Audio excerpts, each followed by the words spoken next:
They called her a leech. They called her worthless. For 3 years, Cassandra scrubbed the floors of the Sterling estate, endured the sneers of her mother-in-law, and wore rags to save her husband's crumbling reputation.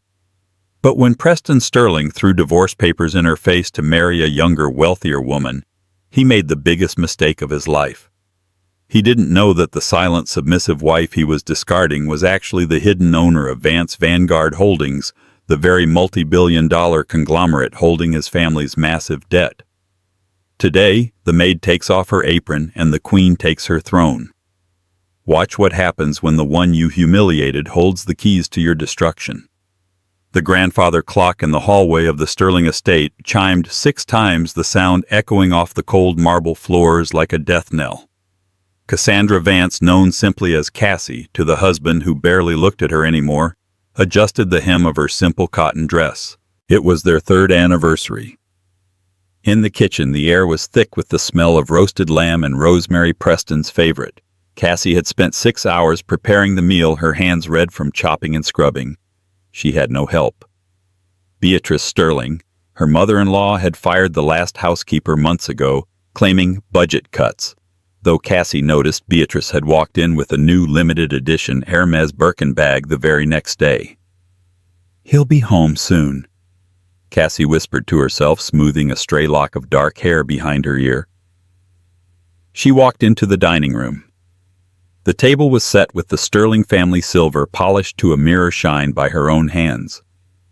She placed a small velvet box on Preston's plate. Inside was a vintage Patek Philippe watch, a 1950s model she had found at a pawn shop. In reality, she had her private broker secure it from a collector in Geneva for a staggering sum, carefully creating a fake receipt from a local pawn shop so Preston wouldn't question where she got the money. She just wanted him to smile at her again. The front door slammed open. Cassie's heart jumped. She rushed to the foyer, a welcoming smile plastered on her face. "Preston, happy Annie." The words died in her throat. Preston Sterling stood in the entryway, shaking the rain off his bespoke trench coat. But he wasn't alone.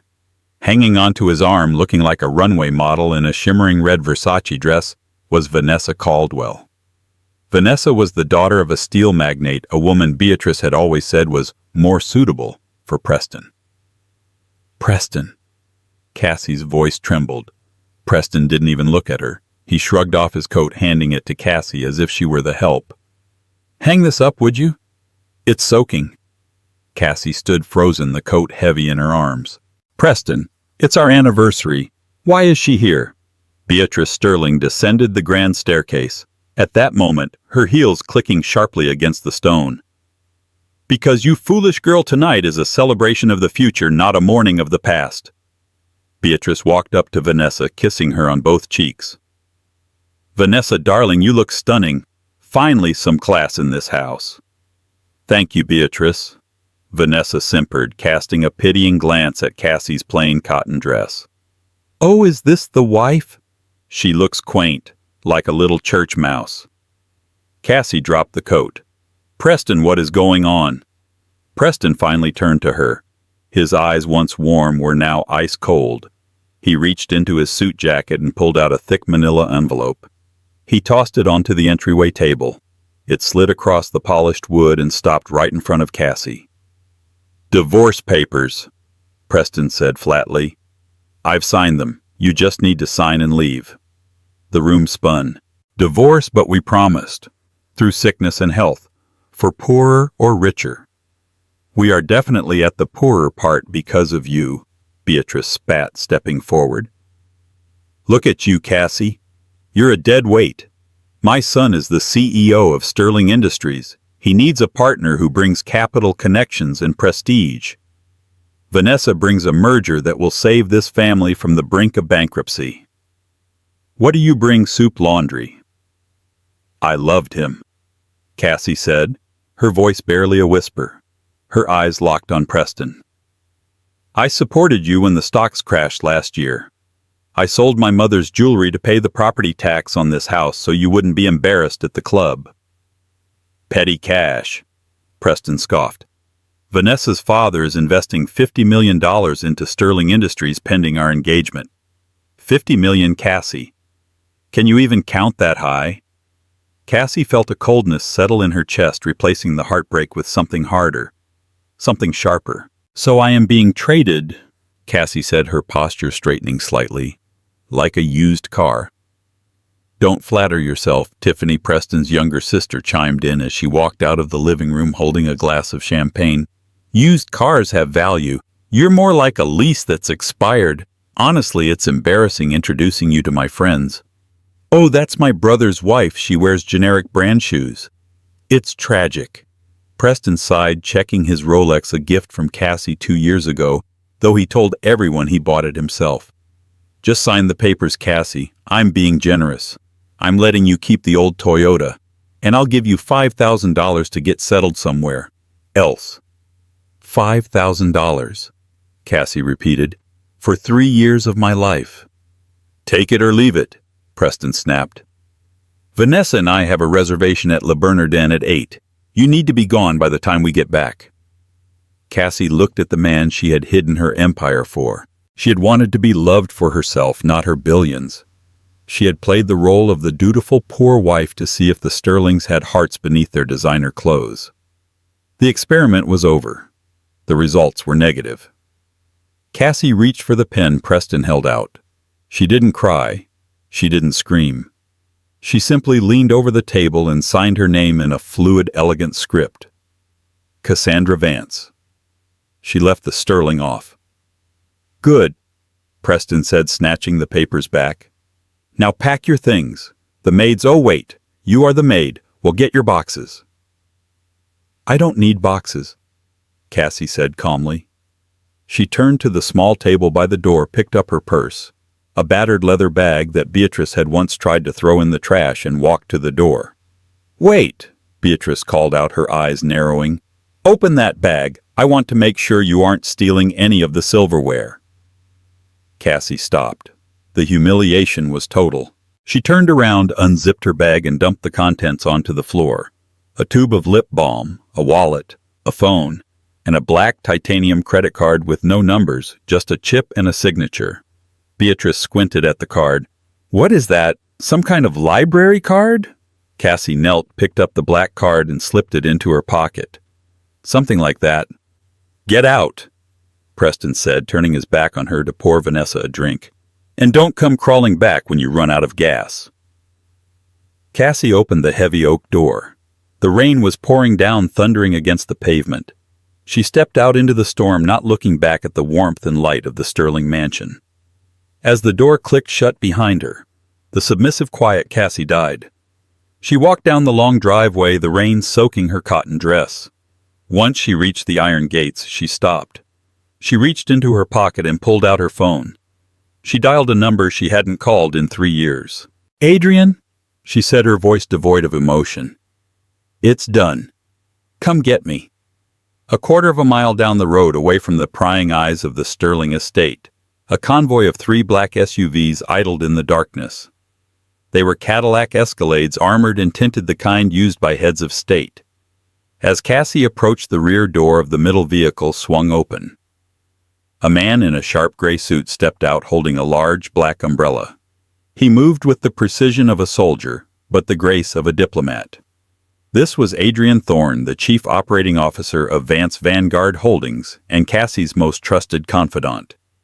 He held the umbrella over her, shielding her from the rain. He looked at her wet hair, her cheap dress, and the utter lack of emotion in her eyes. Ms. Vance, Adrian said, his voice respectful and low. Welcome back. Thank you, Adrian, Cassie said. She slid into the plush leather interior of the SUV. The warmth hit her instantly. The smell of cheap cleaning supplies that had clung to her for years was replaced by the scent of fine leather and aged mahogany. Adrian climbed in beside her and tapped the partition. The convoy began to move, gliding silently toward New York City. I have the clothes you requested, Adrian said, gesturing to a garment bag hanging on the hook, and the dossier on Sterling Industries. Cassie didn't reach for the clothes yet. She reached for the tablet Adrian offered. She tapped the screen, bringing up the real-time financial data of her ex-husband's family company. They are celebrating tonight. Cassie said, her eyes scanning the numbers. Preston thinks Vanessa Caldwell's $50 million will save them. A Band-Aid on a bullet hole, Adrian noted. Sterling Industries is leveraged at 400%. They owe major debts to 3 different banks. And as of this morning, per your instructions executed by the Shell Corporation who owns those debts now. Cassie scrolled to the bottom of the document. The creditor listed wasn't a bank anymore. It was Vance Vanguard Holdings. We do, Cassie said, a ghost of a smile touching her lips. I own their house. I own their factory. I own the chair Preston is sitting in right now. Shall we foreclose immediately? Adrian asked, his finger hovering over his phone. No, Cassie said softly. That would be too quick. They humiliated me for 3 years, Adrian. They treated me like a servant in my own home. Beatrice accused me of stealing silverware. Tiffany mocked my clothes while wearing a dress I could buy the factory of. Preston. She paused, looking out the window at the city lights blurring by. Preston broke his vows for money. I want them to feel hope first. I want them to climb high thinking they've won so the fall breaks every bone in their bodies. Understood, Adrian said. The Global Tech Summit is in 2 days. The Sterlings are desperate to attend. They want to pitch their new revolutionary AI software to the biggest investor in the field. And who is the biggest investor? Cassie asked, though she knew the answer. You are Ms. Vance, or rather the CEO of Vance Vanguard. They've never seen your face. You've been the shadow CEO for 5 years operating through proxies. They have an appointment with your proxy, Mr. Sterling believes. Cancel the proxy, Cassie commanded. Tell them the CEO herself will be attending the summit. Tell them, I'm looking for a partner. Adrian smirked. Brilliant. They will walk right into the lion's den. Cassie reached for the garment bag. She pulled out a sleek, tailored white blazer and trousers from Givenchy and a pair of Jimmy Choo heels that cost more than the car Preston had generously let her keep. Pull over at the penthouse, Cassie said. I need to shower off the stench of that house. And Adrian, yes, ma'am. Put a freeze on the Caldwell merger. Use our regulatory influence. I don't want Vanessa's money saving them before I'm done. Consider it done? And regarding your name, do we announce the return of Cassandra Vance? No, Cassie said, her eyes hardening. Cassie, the housewife, is dead. Introduce me only as Ms. Vance. Let them wonder. Let them fear. The convoy sped up, crossing the bridge into Manhattan. The skyline glittered ahead, a kingdom waiting for its queen. Back in the suburbs, Preston Sterling was likely toasting champagne with Vanessa, laughing about the burden he had just unloaded. He had no idea that the burden was about to become the anvil that would sink him. The morning sun hit the Sterling estate not with the warmth of a new beginning, but with the harsh glare of reality. Inside the master bedroom, Preston Sterling woke up with a pounding headache. The champagne from the night before vintage Dom Perignon, meant to celebrate his freedom, had left a bitter taste in his mouth. He rolled over, expecting to smell the aroma of freshly brewed Colombian coffee and warm croissants. It was a routine he had taken for granted for 3 years. Cassie always woke up at 5:00 a.m. to ensure his breakfast was ready by 7:00 a.m. sharp. But the air was stale. The house was silent. Cassie, he mumbled instinctively before the memory of the previous night came rushing back. The rain, the divorce papers, the way she had walked out into the storm. Right, Preston muttered, sitting up and rubbing his temples. She's gone. Good riddance. He threw on a silk robe and walked downstairs. The kitchen was cold, the sink was empty, but the counters were bare. No coffee, no breakfast. Beatrice Sterling was sitting at the dining table, tapping furiously on her phone. She was still wearing her jewelry from the night before, looking haggard. Where is the coffee? Beatrice snapped without looking up. I've been ringing the bell for 20 minutes. Did you hire the new maid yet? Mother, it's been 12 hours, Preston said, opening the refrigerator. It was stocked with ingredients, but nothing was prepared. He grabbed a bottle of water. I'll call the agency today. We can survive one morning without a 5-course breakfast. It's not just breakfast, Preston. Beatrice hissed, finally putting her phone down. The house is freezing. The thermostat was programmed by her. I don't know how to work the blasted thing. And look at this. She gestured to the floor. A tiny scuff mark on the marble. The foyer is already dusty. That girl might have been a bore, but she knew how to clean. Stop talking about her, Preston said, irritated. She's history.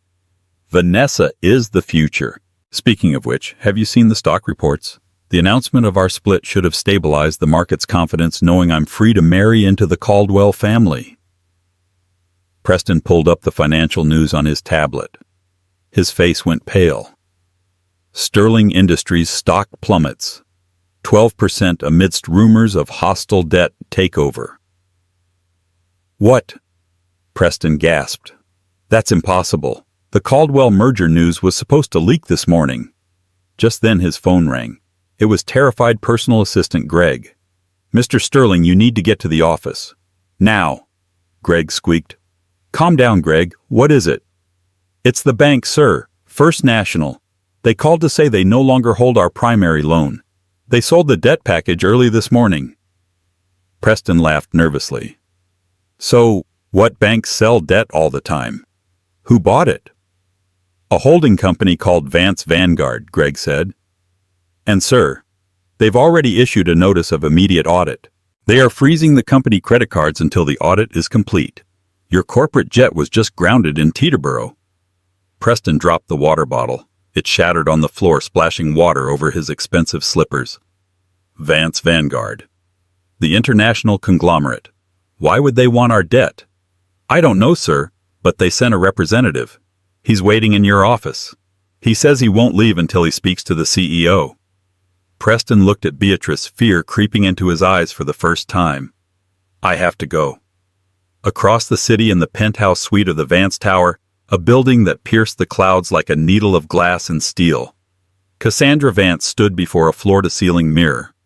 The transformation was striking. The mousy, hunched woman in the cotton dress was gone. In her place stood a titan. Her dark hair, previously kept in a messy bun to avoid Beatrice's criticism, was now blown out in sleek, cascading waves that framed a face of sharp intelligence. Her skin, finely treated with the luxury products she owned the patents for, glowed. She wore a blood-red power suit from Alexander McQueen, tailored to within a millimeter of her life. The sharp shoulders gave her an imposing silhouette. On her wrist, she didn't wear the pawnshop watch she gave Preston. She wore a Jaeger LeCoultre worth more than the Sterling estate. Adrian entered the room holding a tablet. He paused, admiring the change. The butterfly has left the cocoon, Adrian said with a smile. You look formidable, Ms. Vance. I feel formidable, Adrian? Cassie replied, turning to face him. Her voice had dropped an octave, losing the high-pitched, pleasing tone she used to use for Preston. What is the status of the Sterling's panic mode? Adrian reported. Preston is rushing to his office to meet with our representative, Mr. Kincaid. Kincaid has instructions to be as vague and terrifying as possible. We've frozen their operational accounts. They can't even buy printer paper right now without our approval. And the Caldwell merger. That's the cherry on top, Adrian said, tapping his tablet. I spoke to the Federal Trade Commission this morning. We pulled a few strings, highlighted some irregularities in Caldwell Steel's environmental reports. The merger is under review. It's paused indefinitely. Cassie walked over to the window, looking down at the ants crawling on the streets of Manhattan. Somewhere down there, Preston was sweating. Vanessa Caldwell won't stick around if Preston can't access his money, Cassie mused. She's a shark. Sharks don't swim in empty pools. What is your move for the summit tomorrow? Adrian asked. You are the keynote speaker. The theme is Hidden Giants. Very fitting. I want front row seats reserved for Preston, Beatrice, and Vanessa, Cassie said coldly. Send them VIP invitations. Make them think they are special. Make them think that Vance Vanguard wants to partner with them. I want them sitting right there looking up at the stage when I walk out. That is cruel, Adrian noted. Cruelty is divorcing your wife on your anniversary and giving her $5,000 to disappear, Cassie corrected. This This is just business. She grabbed her briefcase. Let's go, Adrian. I have a company to run, and I believe I need to stop by the jewelry store. I need a new necklace, something that catches the light and blinds the enemy. The Global Tech Summit was the event of the year. Held at the Javits Center, it was a convergence of billionaires, innovators, and opportunists. The air buzzed with the sound of deals being made and egos being stroked. A black limousine pulled up to the VIP entrance. Preston Sterling stepped out, adjusting his tie. He looked composed, but underneath his suit he was sweating profusely. Beatrice followed, wearing a fur coat despite the mild weather, trying to look like the matriarch of a thriving empire. Vanessa came last, looking annoyed. She was frantically texting on her phone. "Put the phone away, Vanessa," Preston hissed as they walked toward the red carpet. "We need to look united." "United?" Vanessa scoffed, slipping her phone into her clutch. "My father is furious, Preston. The merger is on hold, your accounts are frozen, and now you're dragging me to a conference to beg for money." "We aren't begging," Beatrice interjected, lifting her chin. "We received VIP invitations from Vance Vanguard itself. The owners of the debt. They clearly want to discuss a partnership. Why else would they give us front row seats?" "Exactly," Preston said, smoothing his hair. "This is a negotiation tactic. They bought the debt to get our attention. They want our AI technology. Once I meet the CEO of Vance Vanguard, I'll charm him. I'll make him realize that Sterling Industries is a gold mine." They reached the check-in desk. A young woman with a headset scanned their digital invites. Her eyes widened. "Ah, Mr. Sterling, Mrs. Sterling, and Ms. Caldwell," she said, her voice dropping to a hush. "You are the guests of the keynote speaker. Please follow me. We have a private escort for you." Beatrice smirked at Vanessa. "See, guests of the speaker, we are royalty here." They were led through the crowded hall, bypassing the long lines of regular attendees. Preston felt his confidence returning. Yes, he thought. I am Preston Sterling. I belong here. Cassie was holding me back with her mediocrity. This is where I belong. They were ushered into the main auditorium, a massive cavern filled with 3,000 people. The escort led them to the very front row center stage. The seats were plush velvet, labeled with gold placards. "Please sit," the usher said. "The program will begin in 5 minutes." Preston sat down, crossing his legs. He looked around. To his left sat the CEO of Google. To his right, the founder of SpaceX. He was in the inner circle. "Who is the CEO of Vance Vanguard anyway?" Vanessa asked, looking at the empty stage. "Nobody knows. They say he's a recluse. Or maybe it's a board of directors." "Whoever he is, he's smart," Preston said. "He recognizes talent." Suddenly the lights in the auditorium dimmed. A hush fell over the crowd. A deep voice boomed over the speakers. "Ladies and gentlemen, welcome to the 2025 Global Tech Summit. Please welcome the owner and CEO of our primary sponsor, Vance Vanguard Holdings, the woman who built a shadow empire, Ms. Cassandra Vance." Preston frowned. Woman Cassandra. The name triggered a faint, annoying memory like a gnat buzzing in his ear, but he dismissed it. Cassandra is a common name, he told himself. Spotlights swept across the stage, converging on the center. The heavy velvet curtains parted. Music swelled, a deep orchestral swell of cellos and violins that sounded ominous and powerful. From the shadows, a figure emerged. She walked with a stride that commanded the earth to hold her weight. Her red suit blazed under the stage lights like fresh blood. Her dark hair flowed over her shoulders like a river of silk. She stopped at the podium, gripping the edges with manicured hands. She looked out at the audience, her gaze sweeping over the thousands of faces. Then her eyes locked on the front row. She smiled. It wasn't a warm smile. It was the smile of a predator spotting a wounded gazelle. Preston Sterling squinted. The lights were bright, and she was standing above him. He knew that face. He knew the curve of that jaw. He knew those eyes. But the context was so wrong his brain refused to process it. It can't be, he thought. Cassie is cleaning floors. Cassie is wearing rags. Cassie is... The woman leaned into the microphone. "Good evening," she said. Her voice was smooth, velvety, and projected with a power Preston had never heard before. 3 years ago, I started a journey of silence. I learned that sometimes to build an empire, you have to work in the shadows. You have to let people underestimate you. You have to let them think you are nothing. Beatrice grabbed Preston's arm. Her fingernails dug into his flesh. "Preston," she whispered, her voice trembling. "Preston, look at her." "I am looking," Preston whispered back, his mouth dry. "While I was building Vance Vanguard," the woman on stage continued, "I lived a double life. In one life, I acquired companies, managed hedge funds, and bought national debts. In the other life..." She paused, her eyes drilling into Preston's. "In the other life, I learned the value of loyalty and the price of betrayal." She tapped the podium. A massive screen behind her lit up. It showed the corporate structure of Vance Vanguard.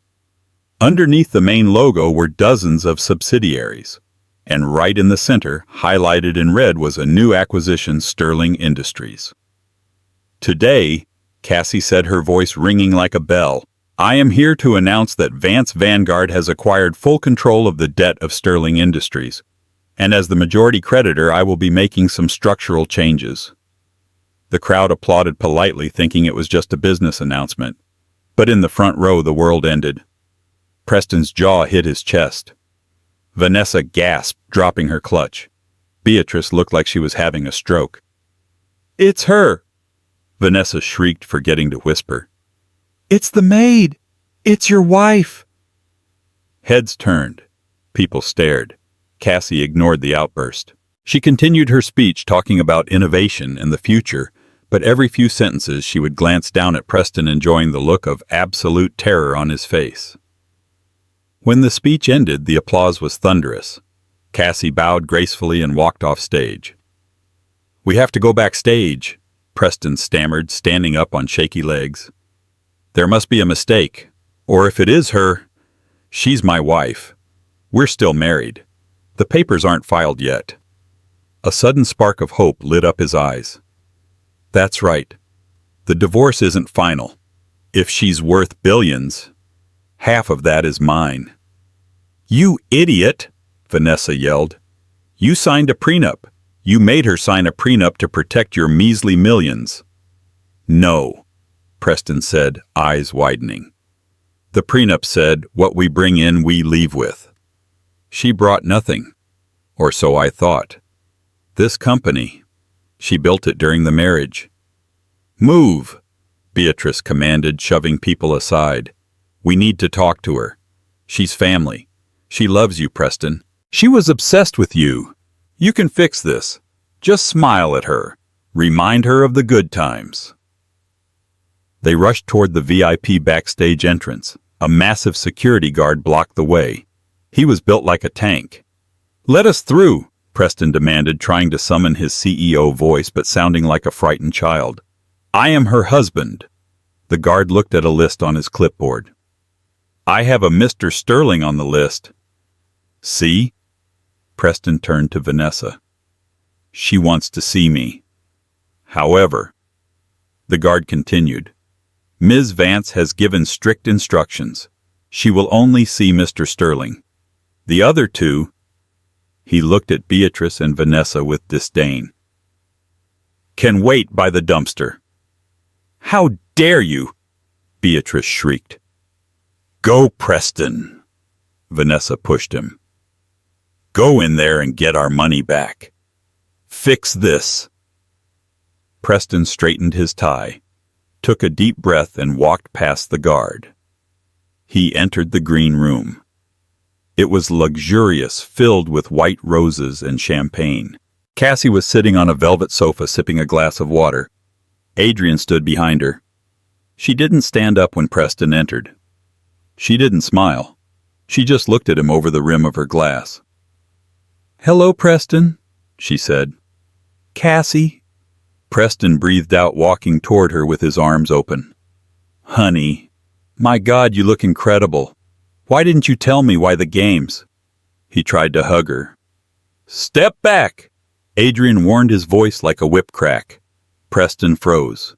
He looked at Cassie. Babe, come on. It's me, your husband. Look, I know yesterday was messy. I was stressed. The company was in trouble. I wasn't thinking straight. But seeing you up there, I realized something. I realized how much I admire you. You admire my bank account, Cassie said flatly. She set the water down. Sit down, Preston. Not on the sofa, the chair. She pointed to a small hard wooden chair in the corner. Preston sat his knees together. Cassie, please. We can work this out. We are a power couple now. Think about it. Sterling and Vance. We could rule the world. There is no Sterling and Vance, Cassie said. There is only Vance, and Sterling is just a subsidiary I own. But the divorce, Preston started, is being processed as we speak, Cassie said. However, since I now own your debt, I have a proposal. I can foreclose on your company, seize your family home, and leave you, your mother, and your sister on the street by tomorrow afternoon. Preston trembled. Please, don't. That house. It's been in the family for 4 generations. Or, Cassie continued, leaning forward, I can offer you a job. Preston blinked. A job? You mean I stay on as CEO? Cassie laughed. It was a cold, dry sound. No, Preston. You aren't qualified to be CEO. You ran the company into the ground. I have a new CEO in mind. Adrian will take over operations. Then, what job? Cassie reached into her bag and pulled out a familiar object. It was a white apron, the same one she used to wear while scrubbing his floors. She tossed it at him. It landed on his lap. I need a cleaner for the executive washrooms at Vance Tower, Cassie said. The pay is minimum wage, but it comes with benefits. If you take the job and if you do it well, I won't foreclose on your mother's house. I'll let her keep living there, as long as you are scrubbing my toilets. Preston stared at the apron. The humiliation burned his face like acid. You can't be serious, he whispered. Dead serious, Cassie said, checking her watch. You have 10 seconds to decide. The foreclosure lawyers are on speed dial. 1, 2... I'll do it, Preston choked out. Cassie smiled. Good. You start Monday, 6:00 a.m. Don't be late. I hate tardiness. She stood up and walked toward the door. Oh, and Preston, tell Vanessa she's welcome to visit you at work, but she'll need a visitor's pass for the janitorial closet. Cassie walked out, leaving Preston Sterling sitting in the hard chair clutching the white apron as the sound of her heels faded down the hallway. The ride back to the Sterling estate was silent, a suffocating vacuum where the air conditioning hummed louder than their thoughts. When the limousine finally pulled up to the curb, the facade of the Sterling family shattered completely. Vanessa Caldwell didn't wait for the driver to open the door. She kicked it open, her heels scraping against the asphalt. This is a joke, she spat, turning to look at Preston, who was still slumped in the seat, pale and trembling. You took the job. You actually agreed to be a janitor. Preston looked up, his eyes hollow. Vanessa, you don't understand. She owns the debt. If I don't do this, she takes the house. Mother would be homeless. We would be homeless. We, Vanessa laughed, a harsh, jagged sound. There is no we, Preston. I am a Caldwell. My father is a steel magnate. Do you think I can be seen with a man who scrubs urinals for a living? My social standing would evaporate overnight. She reached into the car, grabbed her purse, and straightened up. Don't call me. Don't text me. And if you see me on the street, cross to the other side. Vanessa, wait. Preston scrambled out of the car, reaching for her arm. She pulled back as if he were contagious. Don't touch me. You smell like failure. She turned and hailed a passing taxi, an irony not lost on Preston as she refused to ride in the tainted limo and sped away into the night. Beatrice Sterling emerged from the car slowly. She looked older than she had that morning. The Botox in her forehead couldn't hide the lines of terror forming around her eyes. "She's gone," Beatrice whispered. "The $50 million is gone." "We still have the house, Mother," Preston said, trying to sound reassuring but failing miserably. "Cassie promised. As long as I work." Beatrice looked at her son with a mixture of pity and disgust. "You are a Sterling Preston. Your great-grandfather built this town's first railroad, and you are going to be a cleaning lady for your ex-wife." She shook her head, walking toward the front door. "I'm going to my room. Do not disturb me. I need to mourn the death of our dignity." Monday morning arrived with the subtlety of a sledgehammer. At 5:00 a.m., Preston's alarm went off. For a split second, he reached for his phone to check the stock market, his old routine. Then he saw the white apron and the blue polyester jumpsuit hanging on the back of his door. He vomited in the bathroom sink before he could even brush his teeth. The commute to the city was brutal. He couldn't afford gas for his car on a minimum wage salary, and Cassie had frozen the corporate cards. He had to take the train. He stood for an hour, sandwiched between construction workers and students clutching a plastic bag with his lunch, a sandwich he had made himself badly. He arrived at Vance Tower at 5:45 a.m. The building was a monolith of glass reflecting the sunrise. It looked like a sword stabbed into the heart of Manhattan. He entered through the service entrance around the back as instructed. "Name," the security guard barked. It was the same guard from the tech summit. He smirked when he saw Preston. "Preston Sterling," he mumbled. "Speak up, I can't hear you." "Preston Sterling," he shouted, his face burning. "Right, here's your badge." The guard slid a plastic ID across the counter. The photo was unflattering, taken from a security camera still, and under his name in bold red letters, it read Sanitation Trainee. Preston pinned it to his jumpsuit. He felt the heavy synthetic fabric scratching his neck. He who used to wear only Egyptian cotton and Italian silk. He reported to the basement. The head of custodial services was a man named Miller. Miller was a large man with 4 arms like tree trunks and a no-nonsense attitude. He looked Preston up and down. "You're the special project from upstairs?" Miller grunted. "Ms. Vance sent down a specific schedule for you." He handed Preston a laminated checklist. 1. Executive washrooms, 30th, 50th floor. 2. Lobby polishing, 7:00 a.m. 9:00 a.m. 3. Trash removal boardroom.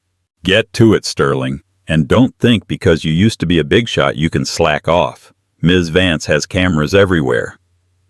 Preston spent the first 2 hours on his knees. He scrubbed grout with a toothbrush. He wiped down mirrors until his arms ached. The smell of industrial bleach made his eyes water. At 8:30 a.m. he was assigned to the main lobby. He was pushing a heavy buffer machine across the marble floors. The lobby was filling up with employees arriving for work. Men in sharp suits, women in tailored dresses. They walked past him talking on their phones, drinking lattes. None of them looked at him. To them he was furniture. He was invisible. "Excuse me," a man said, stepping around Preston's buffer. "You missed a spot there." Preston looked up. It was a former intern he had fired from Sterling Industries 2 years ago for spilling coffee. The intern was now wearing a tailored suit, clearly working for Vance Vanguard. The intern frowned, squinting. "Mr. Sterling." Preston panicked. He pulled his cap down low. "No, just the cleaner." He turned away, his heart hammering against his ribs. Then the atmosphere in the lobby changed. The chatter stopped. The air grew heavy with anticipation. The automatic door slid open. Cassandra Vance walked in.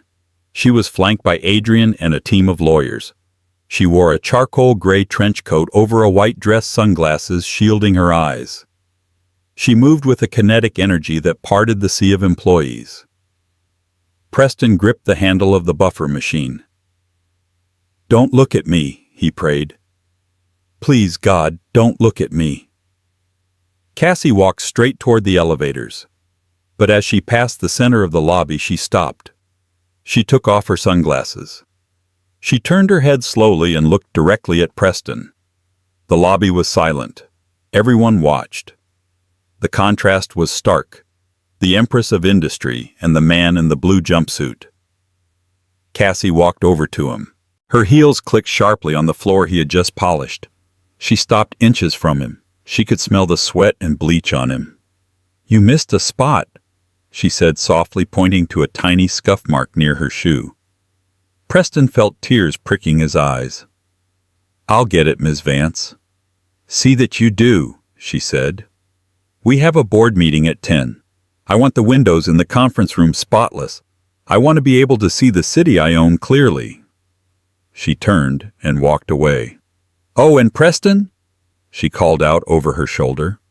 He froze. "Your mother called the front desk 5 times this morning.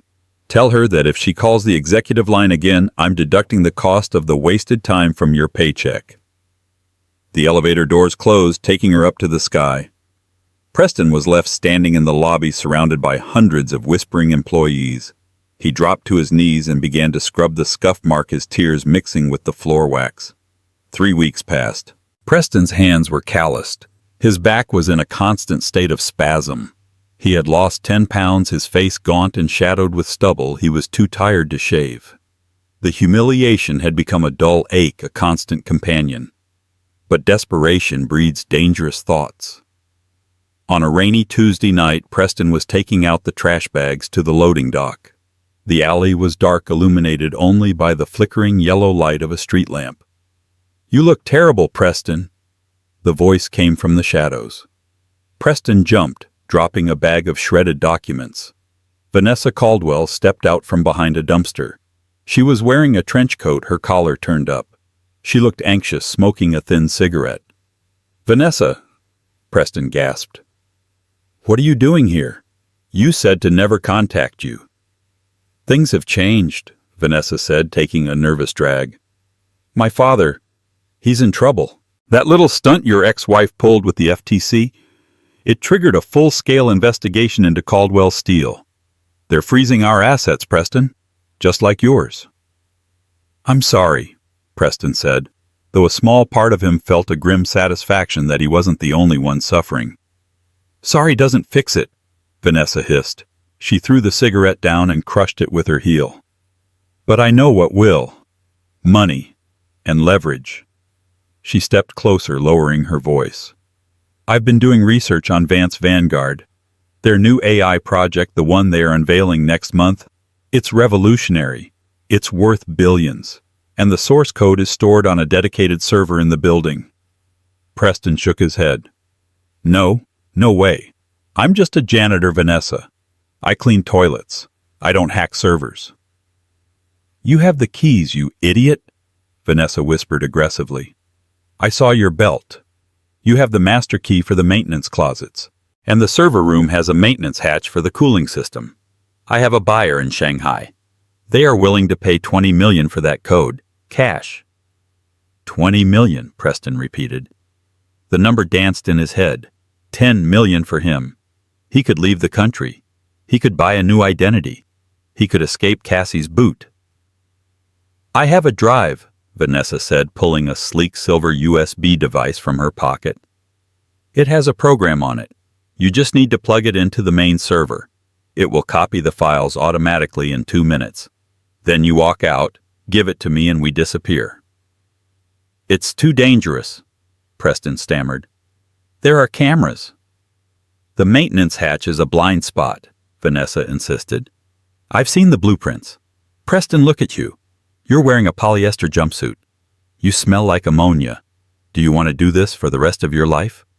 Do you want to die scrubbing her floors?" Preston looked down at his cracked hands. He thought of Beatrice crying in her room. He thought of the way the employees looked through him. "Give me the drive," Preston said. The plan was set for the following night, Wednesday, 11:00 p.m. The building would be mostly empty. Preston clocked in for the night shift. His heart was thumping so hard he thought it would crack his ribs. He pushed his cleaning cart toward the elevators, the silver drive burning a hole in his pocket. He reached the 40th floor, the server room. He checked the hallway. Empty. He wheeled his cart to the maintenance door. He fumbled with his massive ring of keys until he found the one labeled HVAC Elec. The lock clicked. He slipped inside. The room was freezing, filled with the hum of massive cooling fans. Rows of black server towers blinked with blue and green lights. It looked like the brain of a sleeping giant. Preston located the main terminal. His hands were shaking so badly he dropped the drive twice. Finally, he found the port. He plugged it in. A small red light on the drive began to blink. Copying. 10%. 20%. Come on, Preston whispered, sweat dripping down his nose. 50%. Suddenly the hum of the fans stopped. The room went dead silent. Then the lights shifted. The blue ambient lighting turned to a harsh flashing red. Access denied. The words scrolled across the server screen. Lockdown initiated. No. Preston gasped. He tried to yank the drive out, but the terminal locked it in place. The door to the server room hissed open. Preston spun around, backing up against the servers. Cassie stood in the doorway. She wasn't wearing business attire. She was wearing jeans and a black turtleneck, looking like a spy from a movie. Adrian stood beside her, arms crossed. 2 security guards blocked the exit. "I expected more from you, Preston," Cassie said, her voice echoing in the cold room. "Actually, that's a lie. I expected exactly this."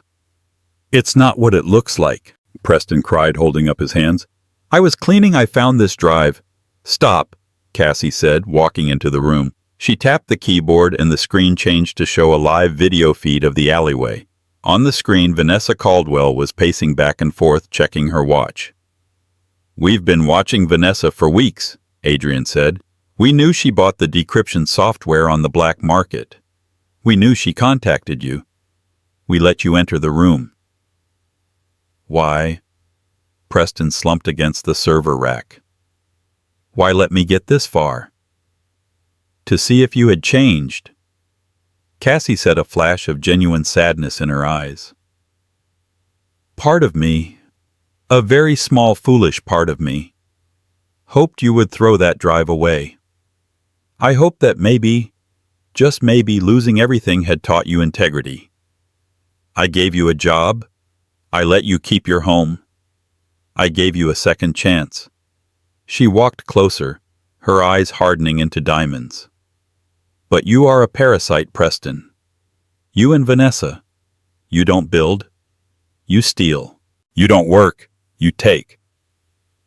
"Please, Cassie," Preston begged, sliding down to his knees. "She made me do it. She said she'd pay me. I just wanted to leave. I just wanted to escape." "And you shall," Cassie said. She nodded to Adrian. Adrian pulled out his phone. "Police?" "Yes, we have the intruder, and we have the location of his accomplice in the alley. Pick them up." "Police!" Preston shrieked. "Cassie, no. This is corporate espionage. That's 20 years in prison. You should have thought of that before you tried to steal my life's work," Cassie said coldly. She turned to leave but paused at the door. "You know what the funniest part is, Preston?" He looked up, tears streaming down his face. "That drive you plugged in, it didn't copy my AI code. It uploaded a virus I wrote. As soon as you plugged it in, it traced back to the source of the software Vanessa bought. It just exposed her father's illegal offshore accounts to the IRS and the FBI. By tomorrow morning, Caldwell Steel will be raided. You didn't just ruin yourself, Preston. You took down the whole Caldwell empire." Cassie smiled. "You finally did something useful for me. Thank you." She walked out. "Wait, Cassie! Don't leave me here!" Preston screamed. The security guard stepped forward, handcuffs gleaming in the red emergency lights. 6 months after the red server room scandal, The atmosphere inside the federal district court was suffocating. The gallery was packed with reporters, former employees, and victims of the fraud exposed by Cassie's virus. In the front row, Cassandra Vance sat in a simple navy suit radiating a calm that terrified the defense team.